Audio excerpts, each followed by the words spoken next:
मैं अपनी बेटी को स्कूल में डाल दूंगी, मेरी बेटी अभी 4 साल की है। जिस दिन उस लेवल पे वो ले आए ना, आने वाले और 5 साल में भी।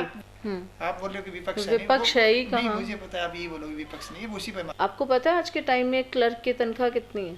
नहीं, पे स्केल तो बढ़। सर आप मुझे बताओ ना, कौन से स्कूल खोलें केजरीवाल जी ने? इंफ्रास्ट्रक्चर दे रहे हैं, पुरानी ही बिल्डिंगों को उन्होंने रेनोवेट किया, ठीक है। उन्होंने भी तो कहा था कि वो 100 स्कूल खोल देंगे, यूनिवर्सिटी खोल देंगे, वो कहाँ है? ब्रेकिंग न्यूज दिल्ली एनसीआर में आपका हार्दिक स्वागत है। मैं शंकर धीमा। आज हम पहुंचे हैं सदर बाजार में और आपकी मुलाकात कराएंगे बीजेपी की कद्दावर नेता प्रियंका चौधरी से और जानेंगे मुद्दों पे, महंगाई का हो, रोजगार का हो, मेयर चुनाव का हो, चाहे बजट का हो। नमस्कार जी। नमस्कार मैडम, बातचीत करूँ सबसे पहले बजट का। भारत ने अपना 75वां बजट दिया। जहाँ तक बात करूँ विपक्ष की, उन्होंने बोला कि कुछ भी नहीं है बजट में, बिल्कुल खिलौना है, जैसे बच्चों के हाथ में जूझना दे दिया। विपक्ष तो अच्छा बोलता ही नहीं है, विपक्ष तो हर वक्त विपक्ष की बात करता है। लेकिन अगर आप बजट देखो तो बजट को 3 सेगमेंट्स में डिवाइड किया गया है जी। बजट को फर्स्ट सेगमेंट जो है, जो लोग मिडिल क्लास, जो नॉर्मल एक आदमी है उसको किया गया है, फिर एक मिडिल क्लास के लिए, और जो अपर या हायर मिडिल क्लास हैं। तो आई थिंक ये जो बजट है ये तीनों सेक्शंस को नज़र में रख के किया गया है कि अब आपको पहले 5 लाख पे आपको टैक्स देना पड़ रहा था, अब 5 लाख वाला स्लैब को 7 लाख में कर दिया। मैं 7 लाख भी आता हूँ, आपने नौकरियाँ दी ही नहीं है। 7 लाख का मतलब है कि 60,000 तनख्वाह। आप बताइए कि बेरोजगारी है, श्रम पे है, महंगाई बढ़ी हुई है, 7 लाख रुपए की पेमेंट कहाँ देते हो?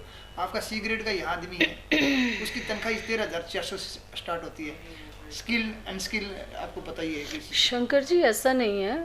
इस देश की 125 करोड़ की जनसंख्या है, तो ये जो देश चल रहा है, इतनी फैसिलिटीज़ जो चल रही हैं, अगर आपको मालूम है पूरी दुनिया के अंदर अगर सबसे ज़्यादा कहीं मॉल्स और लाइफस्टाइल पे पैसा खर्च किया जाता है तो हिंदुस्तान में किया जाता है, और हिंदुस्तान के अंदर सबसे बड़ा सेगमेंट एक मिडिल क्लास और अपर मिडिल क्लास सेगमेंट है। लेट मी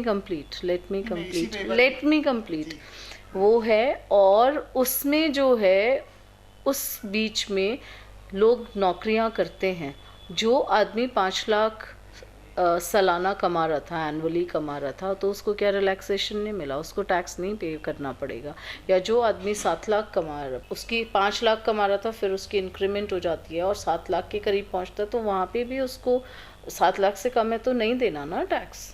अब आप दूसरी तरफ बात करिए ना, ये कोई आप अमेरिका में जाइए, वहाँ पे क्या टैक्स नहीं लेते? वहाँ हम कंपेयर तो करते हैं कि हिंदुस्तान अमेरिका नहीं बना, सिंगापुर हमारे साथ में आज़ाद हुआ, लेकिन फ़र्क है भाई। उनके पास इतनी जगह है तो उतने ही लोग हैं, यहाँ पे जगह इतनी कम है, पॉपुलेशन इतनी बढ़ रही है ना, चाइना से आगे निकल गए हम, ठीक है। तो देश को हमें भी कंट्रोल करना है, फैसिलिटीज़ देनी है, तो आप कहीं ना कहीं टैक्स तो देंगे ना। क्या हम वाकई ईमानदारी से, हर हिंदुस्तानी अगर टैक्स दे, चाहे उसका 1 रुपये का टैक्स बने चाहे 10 रुपये का बने, अगर हम सब ईमानदारी से टैक्स दें तो गरीबी तो वैसे ही ख़त्म हो जाएगी। कैलकुलेशन कर लीजिए ना, 125 करोड़ का आदमी अगर टैक्स पे कर रहा है, जिसमें से मैं गरीबी रेखा से नीचे के लोगों को हटा देती हूँ, उसके अलावा जो middle class, upper middle class या बिजनेस क्लास जो भी लोग हैं, अगर वो ईमानदारी से टैक्स पे करेंगे तो डेवलपमेंट फंड तो वैसे ही निकल आएगा। जहाँ तक मैं बात करूँ डाटा की, 8 करोड़ लोग थे जो टैक्स देते थे। इस बार यदि आपके स्लैब में बात करूँ तो मुझे लग रहा कि 2 या 3 करोड़ वापस नीचे आ जाएंगे। टैक्स की बात, पेयर की बात कर रहा हूँ। लेकिन इसको आप, जहाँ तक मैं बात करूँ विपक्ष की मजबूती की, आप बोल रहे हो कि विपक्ष है ही कहाँ? नहीं, मुझे पता है आप यही बोलोगे विपक्ष नहीं है, उसी पर मारता हूँ। आप एक बार ईमानदारी की बात करोगी तो 7 लाख की तनख्वाह मैंने आपको बताया, 60,000 रुपये तनख्वाह देने वाले आपने कितना को रोजगार दिया? आपने तो फौज को भी आपने कमर्शियल कर दिया, उसको भी अग्निवीर में बांट दिया। नहीं, जो फौज की आप बात कर रहे हो, अगर 4 साल का लिए दिया है, आप ये बताओ ना, जो जवान है, एक आदमी सिपाही से मान लीजिए भर्ती होता है आर्मी के अंदर, ठीक है, तो वो 20 साल तक नौकरी करता है जी, 20 साल तक करता है। ज़रूरी है कि उस जवान को ही हमेशा बॉर्डर्स पे लगा रहना चाहिए? वो 4 साल अपना ईमानदारी से बॉर्डर पे लगा है, काम कर रहा है, उसके बाद वो रिटायरमेंट ले रहा है, उसको वो फंड मिल रहा है, और उसके बाद में जो और ऐसा पैरामिलिट्री या और भी जो चीज़ें वहाँ पे भी उसको एक्सपोजर मिल रहा है। तो कहीं ना कहीं जहाँ वो जाएगा उसको एक रिस्पेक्टेड वे से तो देखा ही जाएगा, क्योंकि आर्मी की तो हम सभी रिस्पेक्ट करते हैं। नहीं, रिस्पेक्ट की बात पे भी मैं आऊँगा। तो उसको जॉब तो मिलेगी। अगर कहीं पे वो उसमें जा रहा है, मान लीजिए कहीं पे सिक्योरिटीज़ की है, कहीं पे कुछ इस तरह का, तो उनको तो सबसे पहले प्रेफरेंस दिया जाएगा। जहाँ तक मैं बात करूँ युवाओं की, और जब आप युवाओं की नब्ज टटोलते तो एक बात सामने निकल के आती है, पेंशन बंद करना चाहती है सरकार। पेंशन देना ही नहीं चाहती, जो रिटायरमेंट का ये जो सिस्टम है वो खत्म करना चाहती है। जहाँ तक मैं आता हूँ, मैं जहाँ तक बात करूँ पूरे भारत में, अभी आने वाली 23 फरवरी को न्यू पेंशन स्कीम जो सरकार ने लागू की है उसके खिलाफ धरना देने वाले हैं। क्योंकि जो ओल्ड पेंशन स्कीम थी उसके हिसाब से जो फायदा होने वाला था, जो एक्स सर्विसमैन थे, जो सिविल लाइन से रिटायर हुए थे, वो फायदा भी सरकार देना नहीं चाहती। यानी हर वर्ग में सरकार फेल होती नजर आई। ऐसा बिल्कुल भी नहीं है। अब मैं आपको बताती हूँ कि विपक्ष क्या कहता है, लोग क्या कहते हैं, और इसको कैसे समझने की ज़रूरत है। पहले के टाइम में अगर आप देखेंगे, लोग सरकारी नौकरी करना नहीं चाहते थे, था या नहीं था? जी। हाँ या ना? नहीं, बिल्कुल करना नहीं था ना? जी। अब सडनली आप देखेंगे कि दौर ऐसा आया है कि लोग सरकारी नौकरी की तरफ जा रहे हैं। जी। क्यों जा रहे हैं? क्योंकि पे स्केल्स बढ़ गए हैं। आपको पता है आज के टाइम में क्लर्क की तनख्वाह कितनी है? नहीं, पे स्केल तो बढ़, सर आप मुझे बताओ ना, आज के टाइम में एक उसकी जो उसके अकाउंट में जो सैलरी आती है वो कहीं ना कहीं 50-55 हज़ार आती है। उसके अलावा उसको मेडिकल फैसिलिटीज़ है, उसके अलावा उसका फंड भी कट रहा है, सब कुछ कट रहा है। तो भाई तुम्हें या तो तुम तनख्वाहें अच्छी ले लो या तुम पेंशन ले लो जी। सब चीज़ें तो सरकार नहीं देगी यार। इस देश को सब कुछ सरकार नहीं करती, सरकार बनती है किससे? लोगों से। Who represents nation? Who represents nation? It's we, you and me. People represents nation. Right? एक सेकेंड सर, आप सवाल कर रहे हैं, या तो आर्ग्यूमेंट नहीं है ना, या तो आप मुझे बोलने दीजिए, या अपने क्वेश्चन आंसर सेशन अपने तक ही रखिए। नहीं, आपने बोला उसी पे मैं आ रहा हूँ। आपने बातचीत की युवाओं की या नौकरियों की। आप लोगों ने एक यूनिवर्सिटी नहीं खोली, स्कूल नहीं खोले, उससे ज्यादा डाटा है 8,500 कार्यालय खोले।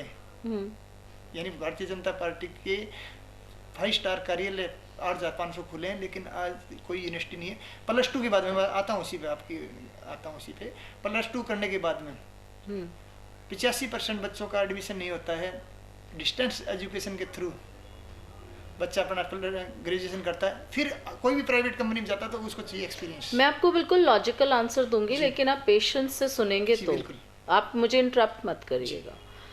पहला सवाल आपका क्या है कि आपने ऑफिसेस खोले।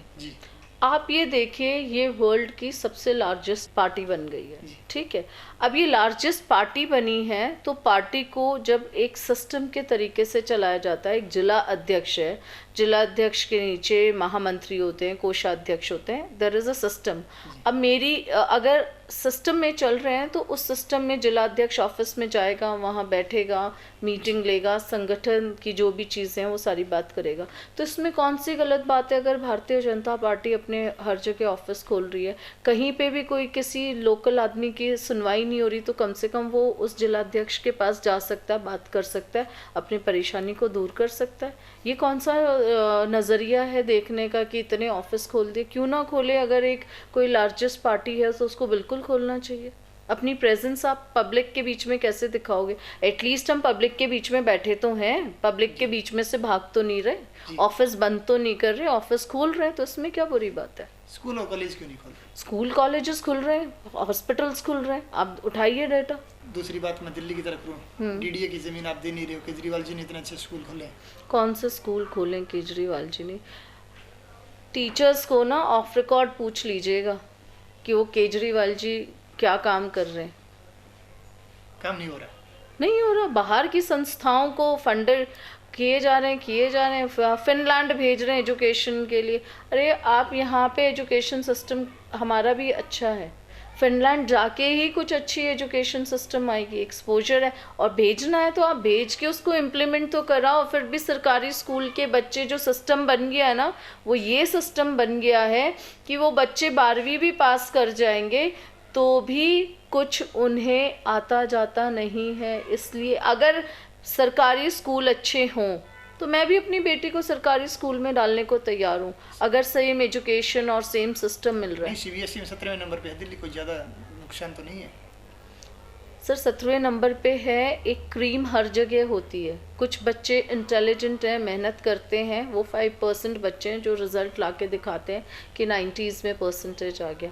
जो मासेस है ना, जो मासेस हैं, आपको वो मासेस ऐसे ही आ रही हैं, उनको कोई फ्री मील मिल रही है, कुछ ये मिल रहा है, बट बेस जो है, बेस क्या स्ट्रॉन्ग किया केजरीवाल जी ने, इंफ्रास्ट्रक्चर दे रहे हैं, पुरानी ही बिल्डिंगों को उन्होंने रेनोवेट किया, ठीक है।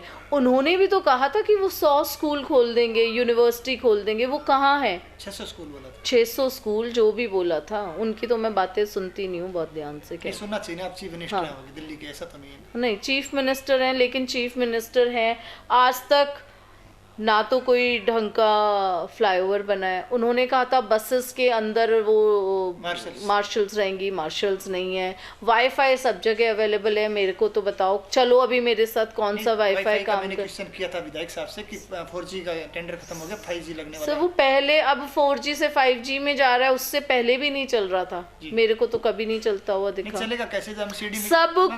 सबको तो उन्होंने होमगार्ड में लाके अपनी वोट बैंक बना रहे हैं, सबको होमगार्ड में नौकरियां दे रहे हैं। क्या बच्चे हमारे सिर्फ होमगार्ड तक सीमित रहेंगे? आप अच्छे स्कूल, स्मार्ट एजुकेशन लाइए ना।